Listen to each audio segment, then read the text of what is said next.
Alright guys, welcome back to another video. We got a really interesting one here. I haven't started disassembly on it. This is the way that this one came.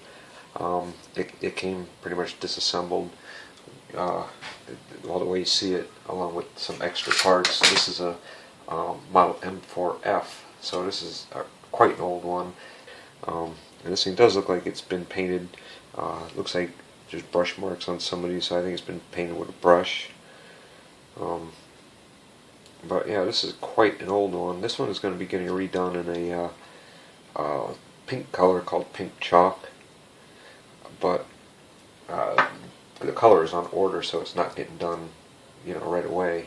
But we're basically just going over the parts here and disassembling what we've got, and assuming that with the spare parts that were sent there, there's enough to actually get this one completed. But I guess we'll find out. Anywho, another interesting thing about these here is you can see normally there's a screw here and here that holds these covers on. This actually has 4 screws on it holding the gearbox cover on. So I gotta clear the slot out on the screws here before we can get one in there, take it apart. There's like some solid crusties in here. There we go.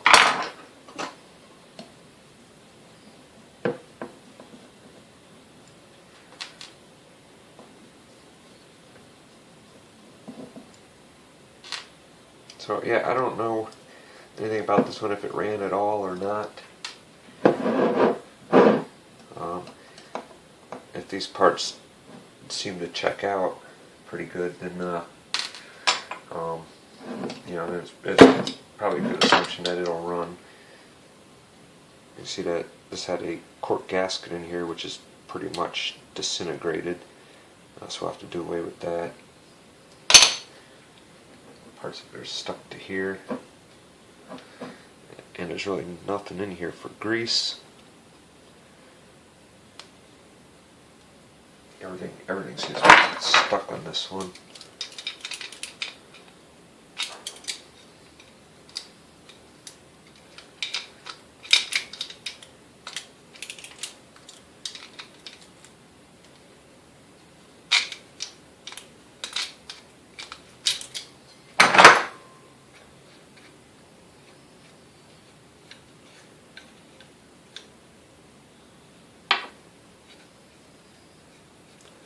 Well, it seems to come apart decent, and these seem to rotate despite the fact that there's really nothing left for lubrication here at all.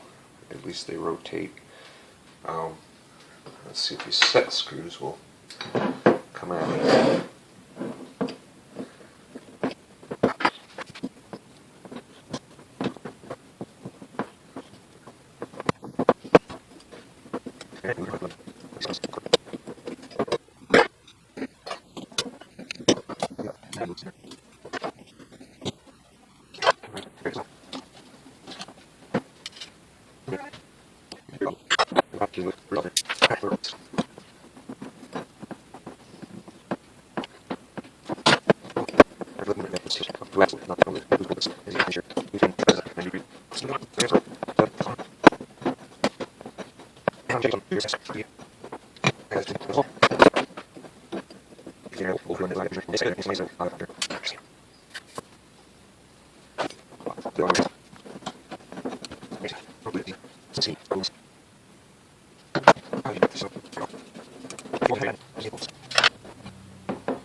Yeah, you see there's some corrosion. It looks like a little corrosion or something on there.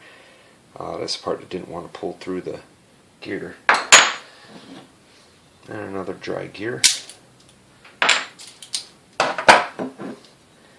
And there's really not much to pull out of here in the way of grease. It's pretty much empty. A little bit there.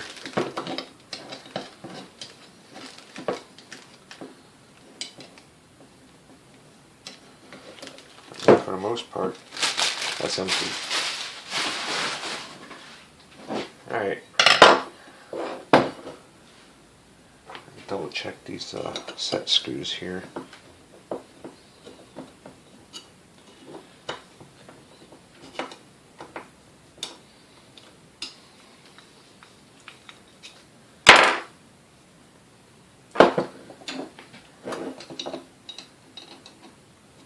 There we go. Set screws weren't loosened up enough.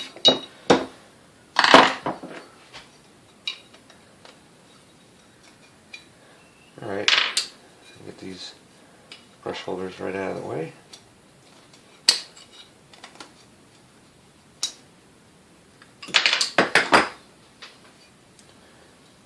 Right, this has got quite a bit of weight to it. This front part right there is just so thick. Actually, the casting on here is thicker than, I think they've lightened them up through here, considerably, in some later models, like the M4H and the M4J. This seems to be quite a bit heavier. But anyways, all we got in here is the bushing. We'll get that out after we degrease it. Let's move on to the next part. That's, this is the neck that had the pin through it. This right here, which is wrapped in tape, is the speed control.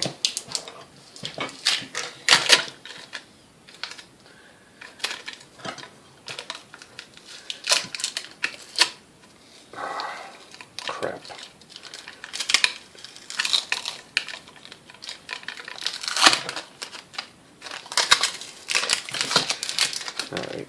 Alright, so we managed to get that off of there. Let me get this cord out of the way. Alright.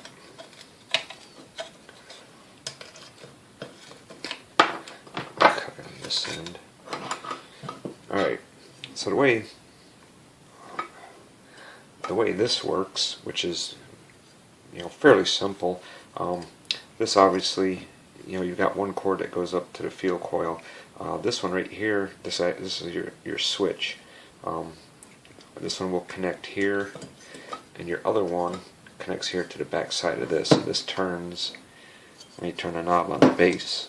This is a completely different kind of speed control, and it makes contact with these things on here. You got like off 1, 2, and 3. For a 3-speed machine. Basically, you've got one of these is a direct connection, which of course would be high. This one right here has got some resistor wire around to cut the voltage down, and this one right here would have even more resistor wire to cut the voltage down even more. So at your low speeds, these have no power, but that's the way they did these back in the day. They basically just used resistor wire to cut the voltage down to control the speed to the motor. But it's actually, I believe this is, I always thought this was an asbestos card on here. I'm not 100% sure, but judging from the time period and everything, it wouldn't surprise me if it was asbestos. But this one looks in really good shape. A lot of times these have the corners busted off and stuff, and this one looks actually excellent. So that's a really good sign.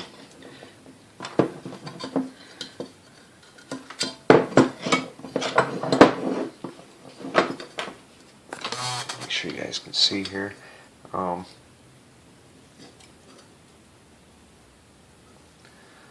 Alright, for whatever reason, the screw here to this wire goes through and is soldered to that screw. Not sure why that is, but I think I'm just going to go through and just cut it right there, and then we'll just either run the wire or reattach that. I know it seems like a weird way to do it, but whatever. That's the switch. These two metal tabs here bent over, holding your wire in as basically your cord restraint, because there was just a round grommet that went through the back there. These disconnected, we should be able to pull this right out. Alright. I want to get the bolt adjustment off of here, which is basically a screw that goes through with a jam nut on the other side. So take it out. I mean, you got to get the jam nut off.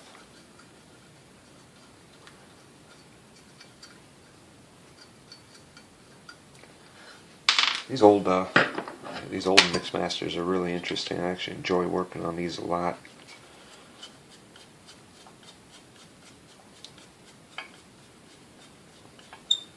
And just something about them, I just love hearing them run.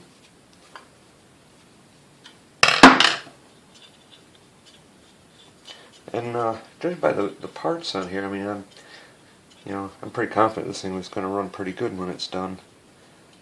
Nothing looks like it's in bad shape at all. Fuel coil, armature, even for speed control, all that looks pretty excellent. Alright, so this is all ready to go get sandblasted, powder coated as well. Now in here we just got to get our fuel coil out of here, and hopefully it will come right out.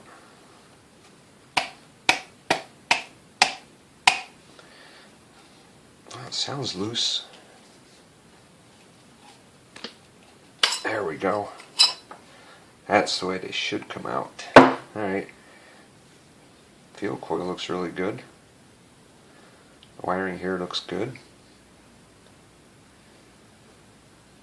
Yeah, everything looks really, really good in here, so I think this one's going to run great.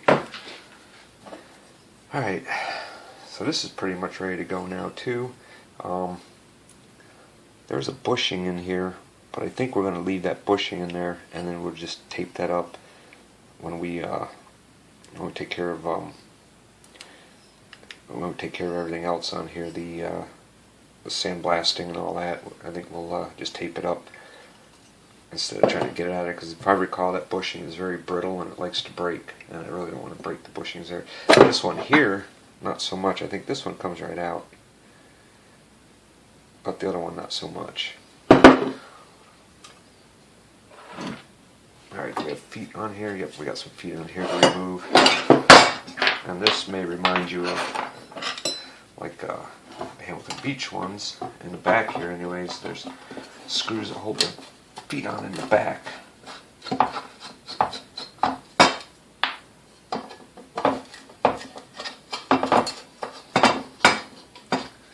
But in the front, it's just a rivet.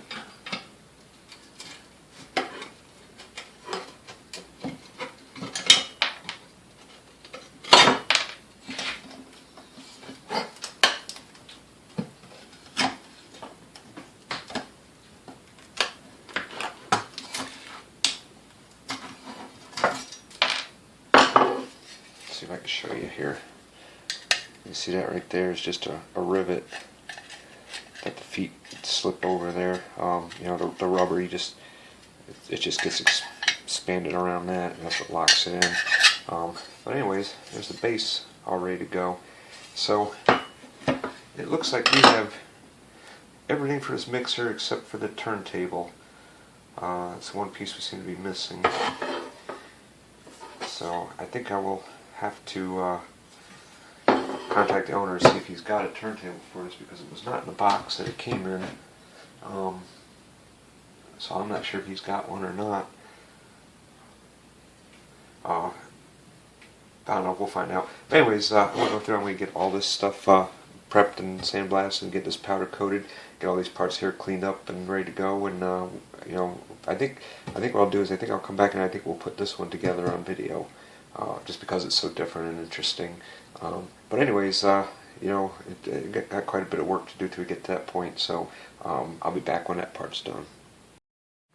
Alright, so we've made some progress on here. We've got everything powder coated and started putting this back together just to get the wiring done in here. I got the fuel coil stuck in there, I got the wiring all hooked up. Now it's a matter of just getting everything attached together. So we're going to go ahead, we're going to just speed it on up and get everything put back together.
Okay, so we've got this one all back together now. It was a little bit of a chore getting it back together. I mean, these two halves right here needed some work to get together. I had to kind of chamfer the edge. It kind of overlaps like this, and I had to kind of chamfer the edge to get them in there. And these right here had these big felt wicks in it, and I couldn't even get them to catch on a thread, because these wicks took up the entire thing, so I couldn't even get them to catch on a thread on here, so I just cut one in half and used that. And all these is just for like the older grease that was in here. When it broke down, it would run down and catch it in here. It would be kind of like the to keep it from just running out of there. But with the new grease, it's not going to break down anyways. But anyways, we got everything all polished up on here. Everything, all the internals are done, the wiring, all that. It's cute little mixers. I mean, I had one of these M4Fs, or what is it, M4F? Yeah, I had a M4F before, and I loved the thing. Actually, I think it was M4H, but very similar. I mean, it's only a 60-watt mixer, so it doesn't have a lot of power. I mean, there's not a lot that you use it for today, but I mean, you could mix up some light batter or whatever with it. But let's go ahead, let's turn this thing on and give it a listen to. I don't have beaters in it right now, but I could probably get a set of beaters throw in here.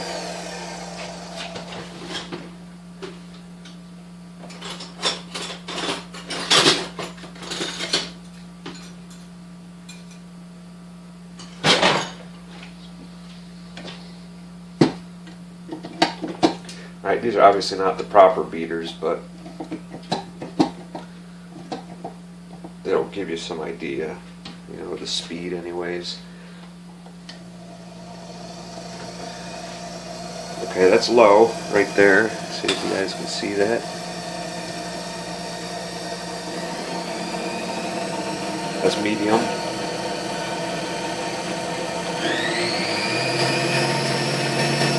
And that's, of course, high. I just did. This had the little rounded beaters that comes with these. Really hard to find.